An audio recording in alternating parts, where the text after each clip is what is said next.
We're in a new month, right? This is the month of Waken Your Spirit, the first month of the new year. We align our monthly themes with the Science of Mind magazine. So if you haven't picked up the January magazine, I know it's in the Resource Center. Pick it up. The theme for the month for the magazine is Awaken Your Spirit. That's our theme.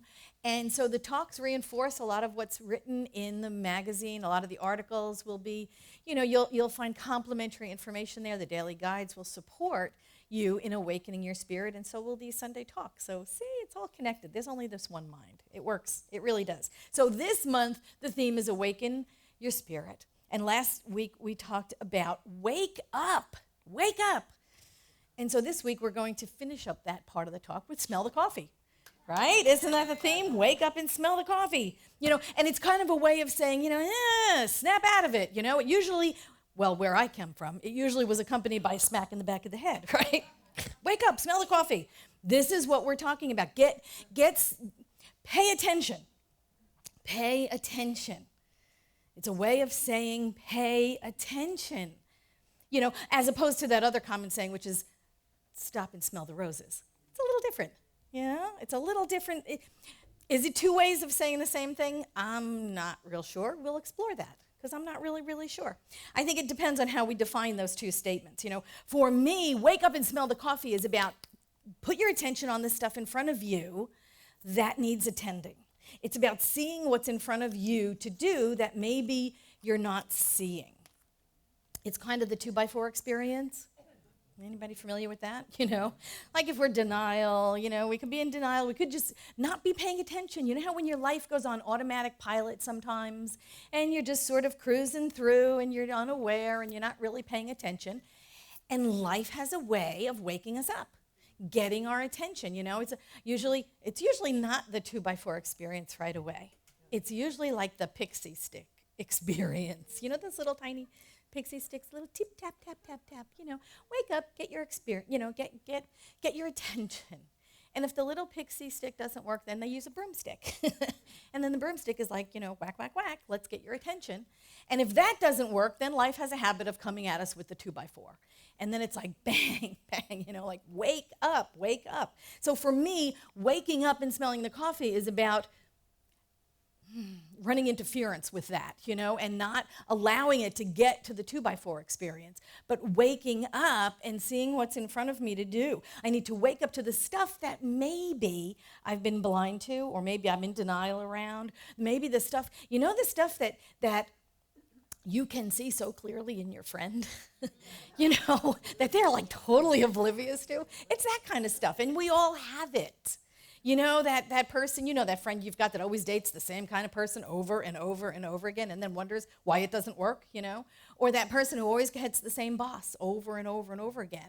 No matter what job they take, no matter what city they're in, no matter what they're working as, they wind up getting the same boss. It's about that kind of stuff. Waking up to these hidden patterns, waking up to those behaviors that maybe we're oblivious to, that when we wake up and smell the coffee, it gets our attention. Some of those unconscious patterns can be holding us back from what we really want to experience in life, a more self-actualized life. So waking up and smelling the coffee is about like, here it is, face reality, except, I'm very selective about the kind of reality I want to face. So I just pick and choose, don't we? Don't we always really do that? So awakening is beginning to look at those things that maybe we haven't looked at before, or maybe we're unconscious to, or maybe those things that people maybe say to us, and we finally go, I think maybe I should explore that. I think maybe I should explore that. Because if it is some limiting behavior we have, some behavior based on old tapes, I love using that. It's like nobody uses tape anymore. Those old MP3s that are running around in your head, It's about that. And it's about awakening to that and making changes that maybe we've been blind to before that, And the other phrase, stop and smell the roses, for me is about slowing down and taking into consideration all of those things around us that are so lovely and fabulous and joyful.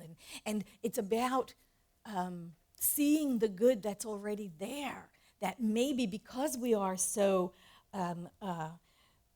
goal-driven, that maybe we don't see. Our heads are down, we keep moving forward, and maybe there's beautiful scenery around us, and we're not seeing it.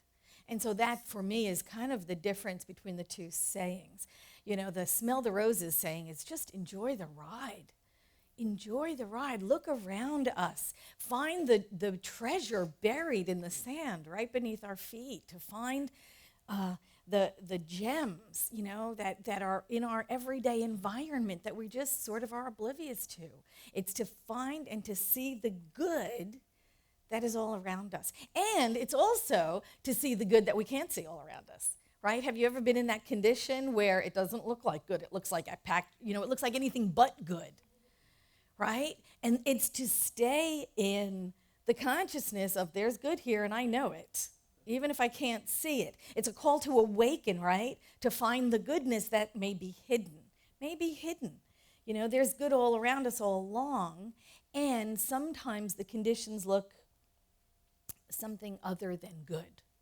And so maybe it's a call to change. Maybe it's a call to change something we're doing. But it's always, always a call to awaken. You know, the sights and the sounds and the tastes and the touches in your immediate area that just delight you. You know, that's what we awaken to. There's something to be grateful for in every moment. There is something to be grateful for regardless of conditions, regardless of the way things seem to be looking. We know that underneath that there is good all the time. Remember there's an old Taoist story about the farmer who had farmed his land for years and years, and one day his horse ran away, and his neighbors came out and they heard the news and they were like, oh my gosh, I'm so sorry. And the farmer said, well, maybe. And the next morning the horse returned, and the horse returned with 3 wild mares that it had become friends with. And the neighbors, I don't know horse stuff. And so the neighbors came over and they were like, well, yay, wow, isn't that great? How good for you? And the farmer said, yeah, maybe. Maybe. And then the day after that, the farmer's son went out to ride one of the mares, and it threw him and he broke his leg. And the neighbors came over once again and went, oh my gosh, we're so sorry. That's a terrible thing. Oh, that's tragic. And the farmer said, yeah, maybe, maybe. And then the day after that, the government came through and they were conscripting young men for the army. And they took all the young men in the town, but not the son, because he had a broken leg. He couldn't serve. And so then all the neighbors came by and said, yeah, isn't that great the way things turned out? And the farmer said, yeah, maybe. Yeah, maybe. It's about holding the good regardless of the conditions. The conditions don't make us happy. The conditions don't make us sad. We're happy or we're sad. And the conditions occur around us. So can we hold the good even if we don't see it? Even if the conditions around us temporarily look like anything but good? Can we still hold the good? Can we still hold the joy? Can we still hold that idea that God is good all the time? That's a spiritual practice. That is a spiritual practice, to not let the outside inform the inside how to feel, but to allow the inside to just be, to sit in that equanimity, to be the good of God in all situations, no matter what things look like. And here's the thing. We're drawn in to this relationship because of our senses, right? Wake up and smell the coffee, smell the roses, feel the feel of flannel, taste the goodness of cake. Cake! We have cake, right? Thank God. Okay. We always have cake. I'm kidding. But it's about, we always get drawn in. We get drawn into the physical world by our senses because that's what they're for, But if we take that a little deeper, where does it go? Where does it go, right? We see the good all over. We see the good around us. We see maybe some people have a little more good than I have, right? And we can use that as a way to get bitter, or we can use it to motivate ourselves. We can be envious and say, why does he have all that, whatever, money, friends, whatever, and I don't? Or we can use it to motivate us. We can use it to, what was it? Terry Cole Whitaker used to say, right? That's for me. whenever she saw something that she loved, whenever she saw something that someone else owned or had or was sharing, she said, yeah, that's for me. So that's a way we can take the good that's all around us, maybe not in our possession, but the good that's all around us, and realize that we are all one life. Yeah, that is for me. So the good that others have is my good, you know? Whether or not the boss is making more money than you, or whether or not someone has a house and you're still in an apartment and you thought you'd have a house by this age and blah, blah, blah. You know all the stories we tell ourselves? Don't worry about it. Someone else's good is not our good. That's just as simple as that. Someone else's good is not our good. Our good is our good. There's no shortage of good. There's not a limited pie. Remember we talked about that? There's not a limited pie mentality of good. In fact, pi is unlimited, right? 3.1415, on and on, forever and always. There is unlimited pie. There is plenty to go around. And we use our senses always to interpret the world around us, to smell the coffee, to smell the roses, right? To smell things whether or not we should eat them. Don't you do that? You know, lots of people do that. Am I right? You smell things. You take something out of the refrigerator and you go, oh my God, this smells awful. Here, you smell it, you know. Why do people do that? God, it's horrible.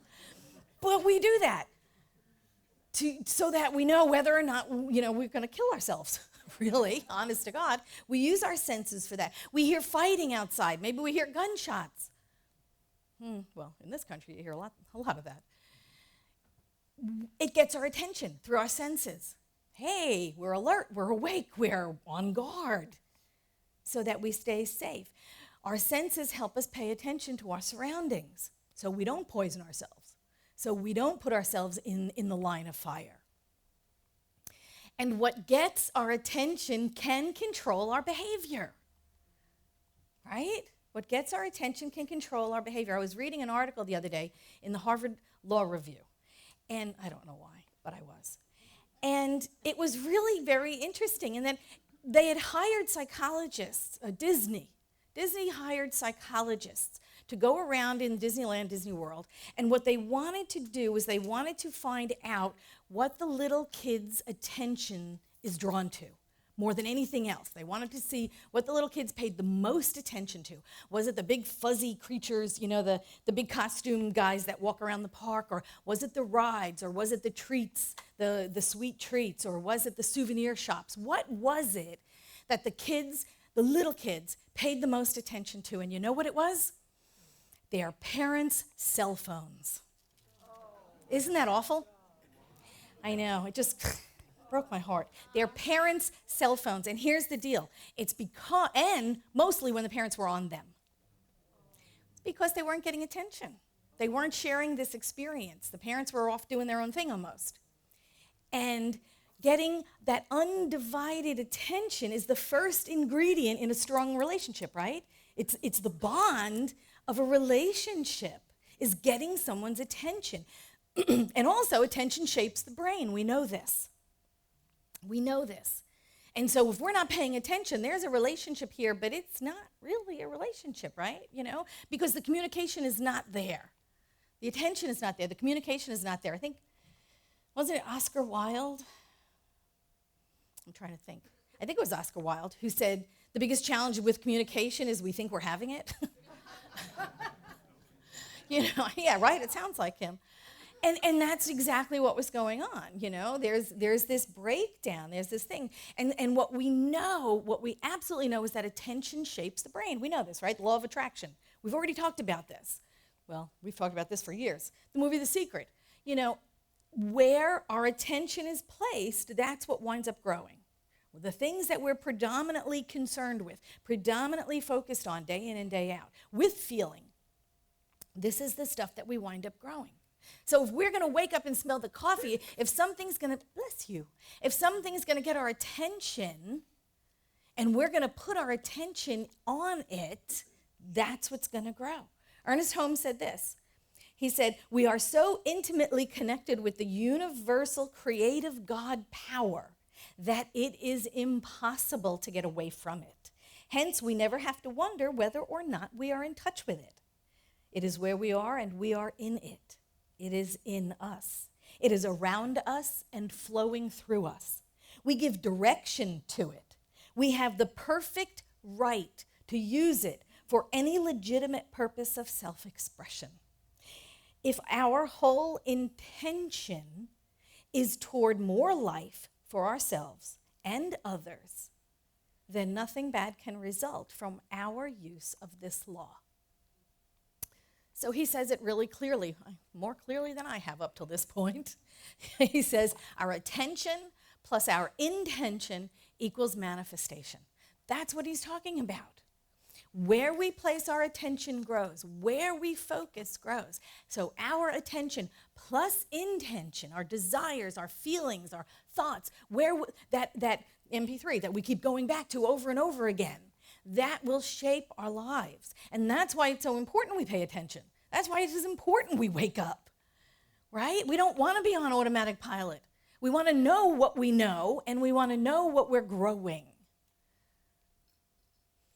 Because we will manifest it. It will show up in our lives at some point. So if we're paying attention to the good that is all around us, whether or not we can see it, we still know it's there, like the sun on a cloudy day, like today, right? We know the sun's there, can't see it, but we know it's there.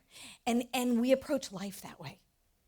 I know life is good, whether or not I see the good around me right now, whether or not it's demonstrated, whether or not I won Powerball last night, which I did not. But none of you did either. Nobody did. Anyway, it's always next week. Now, regardless of the circumstances, regardless of the conditions, can I be happy? Sure, absolutely. Regardless of my situation in life, regardless of what just popped up, maybe unexpected, can I still be joyous? Absolutely, absolutely. And when I put my attention on those things that maybe were unconscious, then I can put my intention on changing it. And this is the only power we have, right? Is right here, right now. Awaken to the thing, set our intentions, and change it. And manifest something different. And through our prayer practice, through our meditation, our contemplation, our visualizing, whoops, almost knocked it over. Through all of that practice, we become clear vessels through which Spirit can operate so easily, so quickly, move through us, and change the conditions around us. That's what we do. When we stop and we wake up and we smell the coffee, we awaken to those unconscious patterns and behaviors. We're able to make different intentions, and then results in different manifestations. When we can see the life that we're living as God's life for us, we can see the fabulousness of it. Life is a grand and great adventure that we're on, the highs and lows and everything in between. When we can know the good, even if we don't see it, we can slow down and we can savor those little precious moments. We can savor the little precious moments, the scent of a flower, the sunset, the feel of a flannel shirt, cake. I'm going back to the cake. Our life is always, always calling for us to savor it. Our life is always calling. Our spirit knows of us as these deathless, birthless, timeless, immortal beings that we are. And we're stuffed inside of a body temporarily. But our spirit knows of the expansiveness that we are, the timelessness, the eternality of who we are. And our soul craves experience and connection. Not good or bad. It doesn't judge good or bad. Our soul just wants the connection and the experience. So to sit and to savor every moment, to live in every moment, to be present for every moment, to be awake, and really smell the coffee. Wow, what a great smell. Even if you don't drink coffee, it smells good, right? It always smells better than it tastes anyway. Stop and smell the coffee. Stop and eat the roses. I don't care, whatever you want to do. The thing is stopping. It's the stopping part. It's the slowing down. It's the savoring life. Savoring life. Just sucking the juice out of every moment. Because that's what we're here to do. We're here to experience. Our life is always calling us. Our life is always calling us to wake up, to pay attention, to savor it.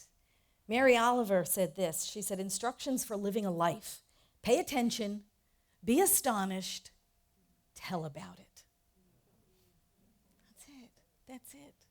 Pay attention, be astonished, tell about it. And that's what we're doing. That's what we're doing. We're waking up, we're smelling the coffee, we're just reveling in life, in the life that is all around us and celebrating it. Our soul is always seeking the connection. Our soul is always seeking the experience.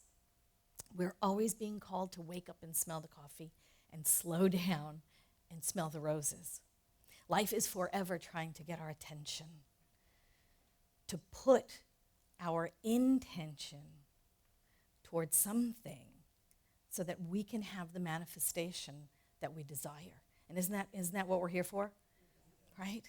So wake up, smell the coffee, let it get your attention.